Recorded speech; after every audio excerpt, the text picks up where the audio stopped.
లేవియకాండము 13వ అధ్యాయము.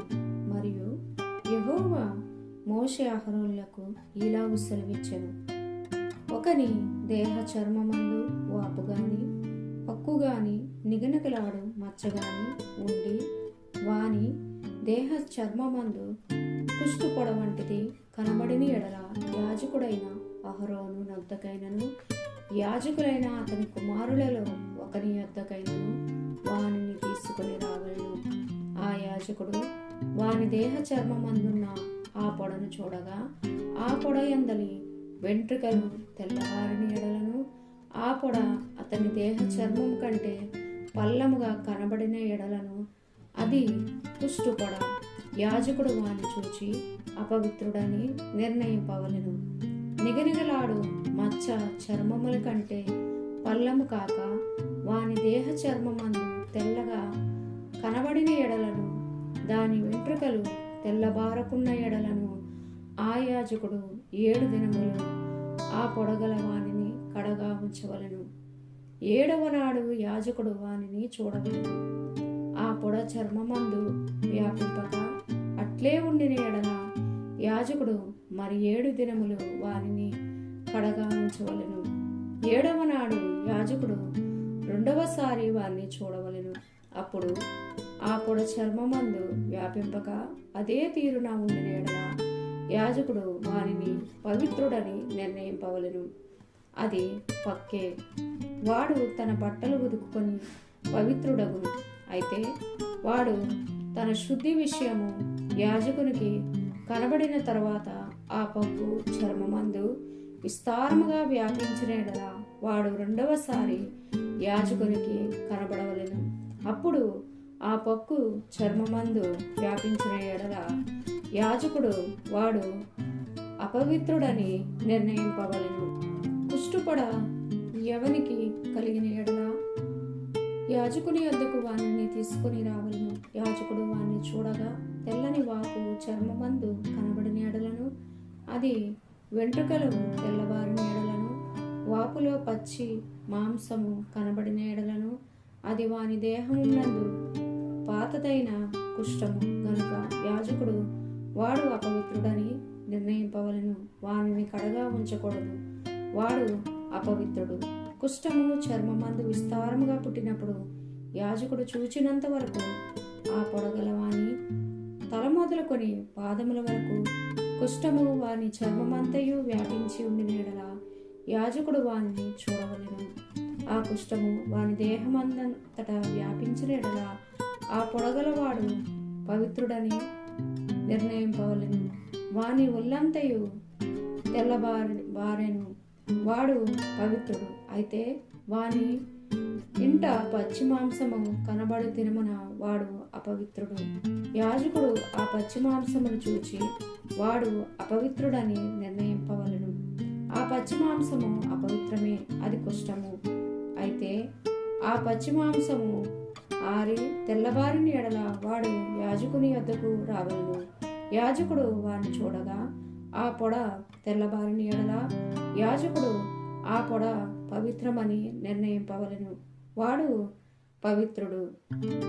ఒకని దేహ చర్మమందు పుండు పుట్టి మానిన తరువాత ఆ పుండుండిన చోటను తెల్లని వాపైనను తెలుపుతో కూడిన ఎరుపు రంగు గల పొడగాని నిగనిగలాడు తెల్లని పొడగాని పుట్టిన ఎడల యాజకునికి దాన్ని కనపరచవలెను.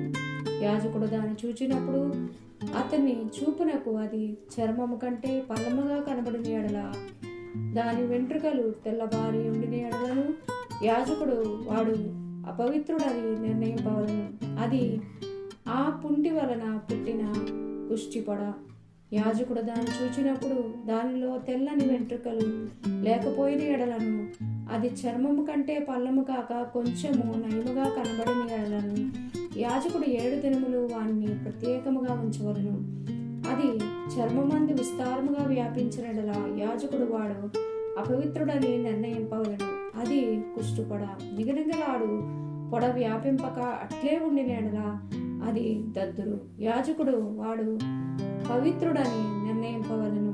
దద్దురు కలిగిన దేహ చర్మమందు ఆ వాత ఎర్రగానే గాని తెల్లగానే గాని నిగనిగలాడు తెల్లని మచ్చగానే గాని ఉండిన ఎడల యాజకుడు దాన్ని చూడవలెను. నిగనిగలాడు ఆ మచ్చలోని వెంట్రుకలు తెల్లబారిన ఎడలను అది చర్మము కంటే పల్లముగా కనబడిన ఎడలను అది ఆ వాత వలన పుట్టిన కుష్టుపొడ.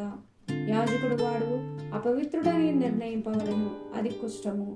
యాజకుడు దాన్ని చూచినప్పుడు అది నిగనిగలాడు మచ్చలో తెల్లని వెంట్రుకలు లేకయే గాని చర్మము కంటే పల్లముగా నుండకయే గాని కొంత నయముగా కనబడిన ఎడల యాజకుడు 7 దినములు వానిని కడగా ఉంచవలను.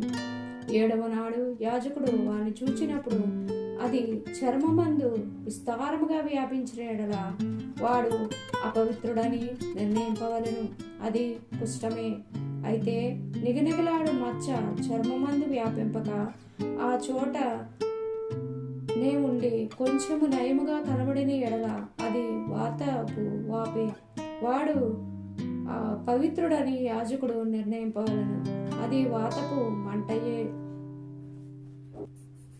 పురుషునికైనను స్త్రీకైనను కరయందేమి గడ్డమందేమి పొడపుట్టిన ఎడల యాజకుడు ఆ పొడను చూడగా అది చర్మము కంటే పల్లముగాను సన్నమైన పసుపు పచ్చ వెంట్రుకలు కలిదిగాను కనబడిన ఎడల వాడు అపవిత్రుడని యాజకుడు నిర్ణయింపవలను. అది బొబ్బ, తల మీదనేమి గడ్డము మీదనేమి పుట్టిన కుష్టము. యాజకుడు ఆ బొబ్బైన పొడను చూచినప్పుడు అది చర్మము కంటే పల్లము కాని ఎడలను దానిలో నల్ల వెంట్రుకలు లేని ఎడలను యాజకుడు ఆ బొబ్బైన పొడగలవానిని 7 దినములు ప్రత్యేకంగా ఉంచవలను. 7వ నాడు యాజకుడు ఆ పొడను చూడవలను. ఆ బొబ్బ వ్యాపింపకయుండిన ఎడలను దానిలో పసుపు పచ్చ వెంట్రుకలు లేని ఎడలను చర్మము కంటే పల్లము కాని ఎడలను వాడు క్షౌరము చేసుకొనవలను. గాని ఆ బొబ్బ క్షౌరము చేయకూడదు. యాజకుడు బొబ్బ గలవానిని మరి 7 దినములు ప్రత్యేకముగా ఉంచవలను.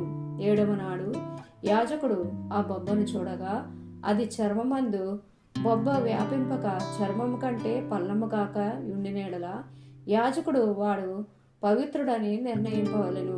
వాడు తన బట్టలు ఉదుకుకొని పవిత్రుడగును. వాడు పవిత్రుడని నిర్ణయించిన తరువాత బొబ్బ విస్తారముగా వ్యాపించిన ఎడల యాజకుడు వారిని చూడవలను.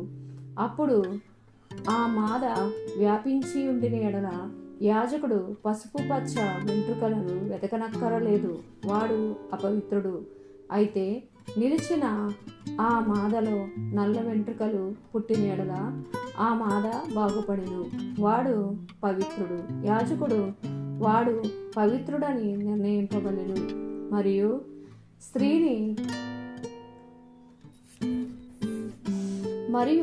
పురుషుని దేహపు చర్మమందేమి స్త్రీ దేహపు చర్మమందేమి నిగనిగలాడు మచ్చలు అనగా నిగనిగలాడు తెల్లని మచ్చలు పుట్టిన ఎడల యాజకుడు వానిని చూడవలెను. వాని దేహ చర్మమందు నిగనిగలాడు మచ్చలు వాడియుండిన ఎడల అది చర్మమందు పుట్టిన ఒక పొక్కు. వాడు పవిత్రుడు. తల వెంట్రుకలు రాలినవాడు బట్ట తలవాడు అయ్యునాను వాడు పవిత్రుడు. ముఖము వైపున తల వెంట్రుకలు రాలినవాడు బట్ట నొసటివాడు వాడు పవిత్రుడు. ఆయనను బట్ట తల ఎందే గాని బట్ట నొసటి ఎందే గాని ఎర్రగా నుండు తెల్లని పొడపుట్టిన ఎడల అది వాని బట్ట తల ఎందైనను బట్ట నొసటి ఎందైనను పుట్టిన కుష్టము. యాజకుడు వానిని చూడవలెను. కుష్టము దేహ చర్మమందు కనబడినట్లు ఆ పొడ వాపు చూపునకు వాని బట్ట తల అందైనను వాని బట్ట నొసటి అందైనను ఎర్రగా నుండు తెల్లని పొడ అయిన ఎడల వాడు కుష్ఠరోగి. వాడు అపవిత్రుడు. యాజకుడు వాడు బొత్తుగా అపవిత్రుడని నిర్ణయింపవలను. వాని కుష్టము వాని తలలో ఉన్నది. ఆ పొడగల కుష్ఠరోగి వస్త్రములను చింపివేయవలను. వాడు తలయ విరియబోసుకొనవలెను. వాడు తన పై పెదవిని కప్పుకొని అపవిత్రుడను అపవిత్రుడను అని బిగ్గరగా పలకవలెను. ఆ పొడ వానికి కలిగిన దినములన్నీ వాడు అపవిత్రుడై ఉండును. వాడు అపవిత్రుడు గనుక ప్రత్యేకముగానే నివసింపవలను. వాని నివాసము పాలేమునకు వెలుపల ఉండవలను.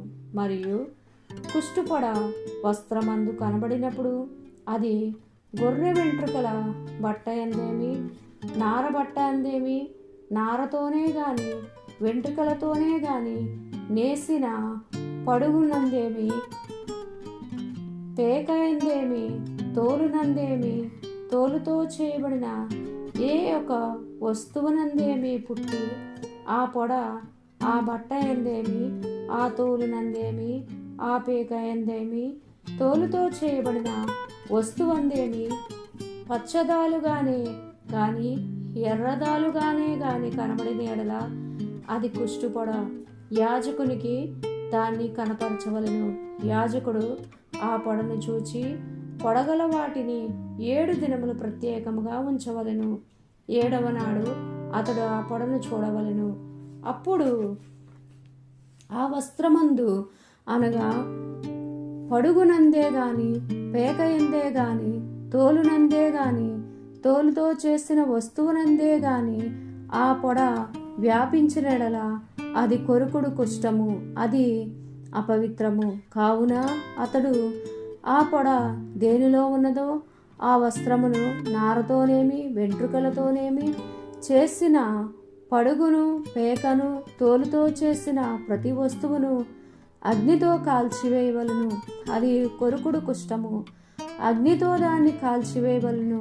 అయితే యాజకుడు చూచినప్పుడు ఆ పొడ ఆ వస్త్రమునందు అనగా ఆ పడుగునందేమి పేక ఎందేమి తోలుతో చేసిన మరి దేని అందేమి వ్యాపింపకపోయిన ఎడల యాజకుడు ఆ పొడగల దానిని ఉదకనాజ్ఞాపించి మరి 7 దినములు దానిని విడిగా ఉంచవలెను.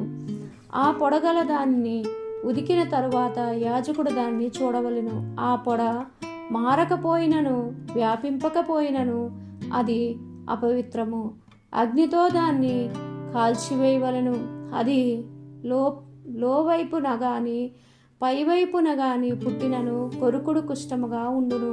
యాజకుడు దానిని చూచినప్పుడు వస్త్రము ఉదికిన తరువాత ఆ పొడ వాడి ఉండిన ఎడల అది ఆ వస్త్రములో ఉండినను తోలుతో ఉండినను పడుగులో ఉండినను పేకలో ఉండినను యాజకుడు వాటిని చింపివేయవలెను.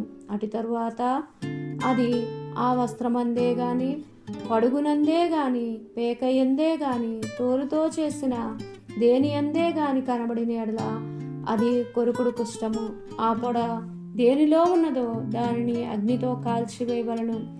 ఏ వస్త్రమునే గాని పడుగునే గాని పేకనే గాని తోలుతో చేసిన దేనినే గాని ఉదికిన తరువాత ఆ పొడ వదిలిన ఎడల 2వ మారు దాన్ని ఉతకవలెను.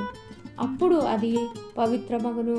బొచ్చు బట్ట ఎందే గాని నారబట్ట ఎందే గాని పడుగునందే గాని పేక ఎందే గాని తోలు వస్తువుల ఎందే గాని ఉండు కుష్ఠపొడను గూర్చి అది పవిత్రమని అపవిత్రమని నీవు నిర్ణయింపవలసిన విధి ఇదే. దేవుడు తన పరిశుద్ధ వాక్యాన్ని మన వినికిడిలో దీవించి ఆశీర్వదించును గాక. ఆమేన్.